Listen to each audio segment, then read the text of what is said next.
এই ভিডিওটি শুধুমাত্র মজার উদ্দেশ্যে বানানো হয়েছে। এই ভিডিওর মাধ্যমে কোনো স্থান বা ব্যক্তিকে অপমান করা হয়নি। ভিডিওটাকে দয়া করে সিরিয়াসলি নেবেন না। আর আপনি যদি খুবই সিরিয়াস মাইন্ডেড হন তাহলে এই ভিডিওটি আপনার জন্য নয়। ধন্যবাদ।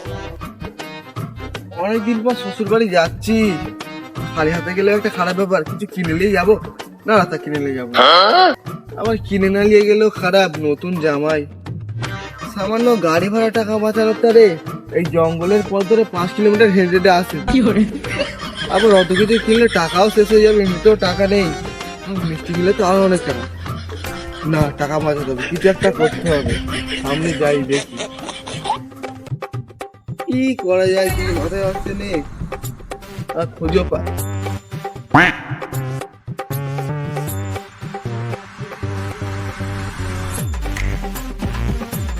আইডিয়া,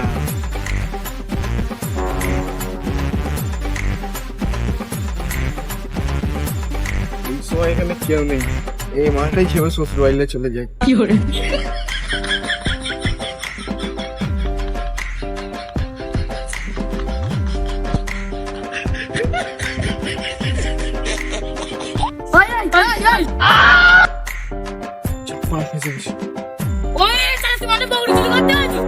না কাকু, আমি কিছু করিনি, আমি চেক করতেছিলাম দইটা শক্ত করে বাঁধা আছে কি। বলছো দেখতে পাচ্ছ তুমি বগরি চুরি করতেছো, এখন বলছো চুরি করিনি। তাই বলছি, তুই আমার ছিনে নিবি।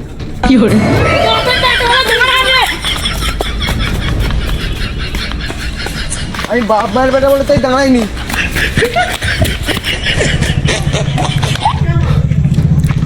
পিছনে আসে, আজকে বড্ড ভাষা বেঁচে গেছে। সামনে যাই, দেখি সামনে কিছু পাই কি। আমার এসে যে আমি হাজির হয়েছি, শ্বশুরের জন্য মুরগি, সালার জন্য চিপস কিনেছি। আমার শ্বশুর আমার মতো জামাই পাবে? আমার দিন দরিয়া কুটু সালার তার এত যে খাবার এনেছি, চিপস জলদি দাও, কি মতো খাবে? আর আমার শ্বশুর মুরগি খেতে ভালোবাসে বলে বাজারে সব থেকে কম মুরগিটা এনেছি। আমার শ্বশুরের অনেক ভাগ্য ভালো, আমার মতো দিন দরিয়া পুতুলে জামাই পেয়েছে। এই সামান্য টুকু খরচা করতে পারলো না সারা শ্বশুরের তারে। যাই, শ্বশুর আজকে অনেক খুশি হয়ে যাবে।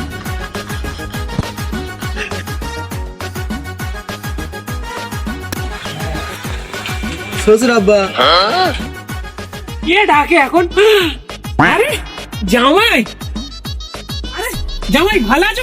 কেমন আছো? আলহামদুলিল্লাহ, তুমি? হ্যাঁ আলহামদুলিল্লাহ ভালো আছি। আর তুমি এখান থেকে কাজ করছো, চলো ঘরে চলো, ঘরে চলো। আরে তুমি, আরে শ্বশুর আব্বা, তুমি তো উত্তেজিত হয়ে পড়তে না। তোমার তাহলে কি কি এনেছি আগে দেখো। সালা সালের তারে এত খাবার এনেছি, ওরা কি শেষ করতে পারবে না। এই দেখো, চিপস আর জলজিরা। হ্যাঁ? এত টাকা খরচা করে কেউ? আরে তুমি এই ছুরি খাবার দেখে অজ্ঞান হয়ে যাচ্ছ? সালা সালের তারে এই ছুরি খরচা আমি করতে পারবো নি। শ্বশুর আব্বা, তোমার তারা হেবি সুন্দর একটা সারপ্রাইজ আছে, দেখলেই তোমার মনে একদম চাঙ্গা হয়ে যাবে। আরে তোমার সালাসালির জন্য তো খাবার দাবার এনেছো, ফের আমার জন্য কি সারপ্রাইজ এনেছো? শ্বশুর আব্বা কি যে বলো না, 5টা না 10টা না, তুমি আমার একটাই শ্বশুর। তোমার তার সারপ্রাইজ আনবো তো কার তারে আনবো? এই দেখো, বাজারে সব থেকে বড় মুরগি।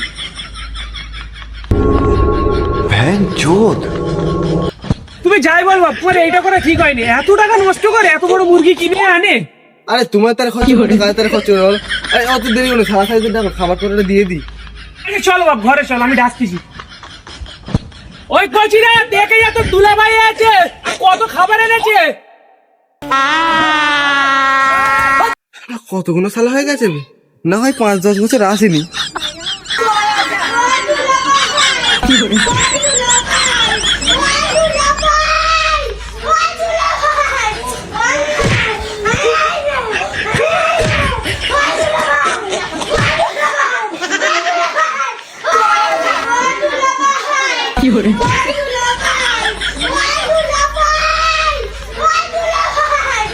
না হয় 5-10 বছর আসেনি, তা বলে এই 10 বছরে শ্বশুর আব্বা এত জনসংখ্যা বেড়ে দিল।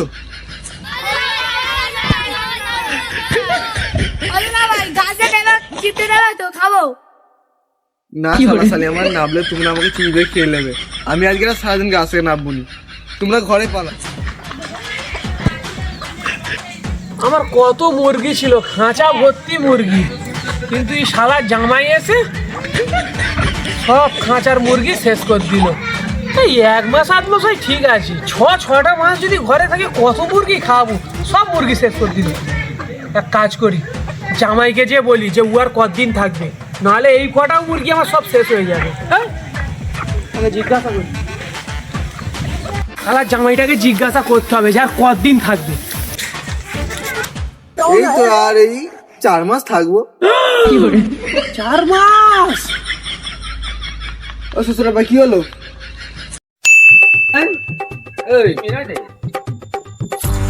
আর রোহন তুই এখানে কি ব্যাপার? আরে ভাই আমার এখানে শ্বশুর বাড়ি, আমি শ্বশুর বাড়িতে ঘুরতে এসেছি। তুই এখানে কি করতে এসেছিস? আমার ওই একই ব্যাপার।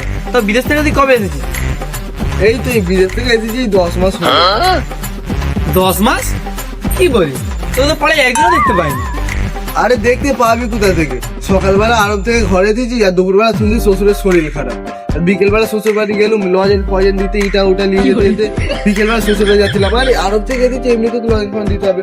তারপরে ভাবলাম যে শ্বশুরের জান খারাপ, তাই একটু খাবার দাবার কিনে নিয়ে যাই। এত বড় খাসি, বড় কাতলা মাছ, ইলিশ মাছ, এরকম বড় মুরগি, বাজারের সবথেকে বড় সেরা মুরগি, সবকিছু নিয়ে গেছিলাম শ্বশুরের থেকে। তাহলে তো ভাই তোর বিশাল ব্যাপার। হ্যাঁ শুধু কি তাই, যেদিনকে শ্বশুর বাড়ি আসছিলাম সেদিনকে থালা কত খাবার কিনে নিলাম। আবার রোজ ওদেরকেই খাওয়াতে হবে। আর এত বড় বড় মাছ মুরগি সব রোজ রোজ আমার টাকায় রান্না হবে। সত্যি ভাই, তাহলে তো তোর মতো জামাই বাবা ভাগ্যের ব্যাপার। থাক আর কি বললো ভাই, নিজের মুখে নিজে নাম করতে ভালো লাগে না। শ্বশুর বাড়িও বদনাম করে বলে এত টাকা খরচা হয়েছে, এটাও বলবো না তোকে বাধ্য। ও দুলা ভাই, যা গাঁড় মেরেছে সালাটাকে এই টাইমে আসতে হলো। ও দুলা ভাই, তুমি তো সেই ঘরে যাচ্ছ যে 10 মাস আগে দেশি মুরগিটা আনলে না, বড় মুরগি। তারপর বললো তুমি ঘরে যাচ্ছ, গেলে এটা দিয়ে চলে যাবে, ঝোল করে খাবে চলে। আসলে ভাই থাক দামোদরাই বুঝে গেছে। যে ছেলে পাড়ায় একটা প্যান্ট 5 বছর পরে মানে হাত থেকে এক ফোঁটা পানি করে নেয়, মুরগির পোঁট টিপে রস বের করে খায়, সে নাকি আমার শ্বশুর বাড়ি এসে তারা খাওয়াবে। আমার একটা সারা বেশি সব জায়গায় মুখ আসতে হবে। ভাই মুরগিটা নিয়ে যাবে তো? ও দুলা ভাই মুরগিটা নিয়ে যাও। ও দুলা ভাই মুরগিটা নিয়ে যাও।